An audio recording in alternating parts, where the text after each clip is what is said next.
This is going to be really trite, but it's my family, obviously. Both of my parents, my mom, who was a single mom most of the time that I was growing up, and had her second career well into her 60s, which I think is fascinating. She was a nurse growing up, but what she really loved was garage sales.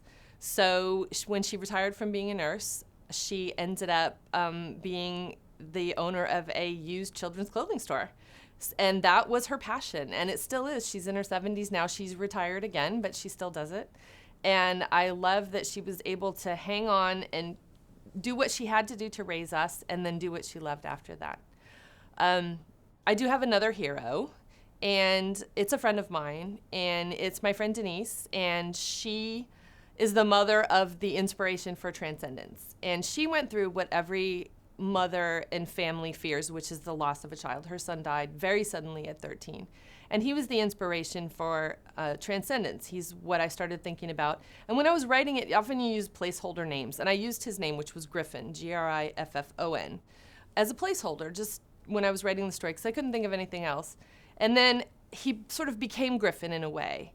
And I was really afraid to tell her what I was doing, because this was about a year after he had died, and it was still very sensitive. It was a rough time. And finally I said to her that I was writing a book. It wasn't Griffon, but he was very much inspired by Griffon, the main character. And was it okay if I used his name? And she said, yes, absolutely, that she never got to see his name in print anymore, and that she would love it if I would do that. And so she's the person that has gone through the nightmare, yet is still doing amazing things. She's still living a great life. She still has her 2 other kids.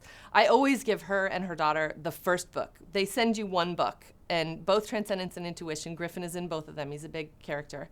I ran to her work and handed her the first copy, and that was one of the best moments of my life ever.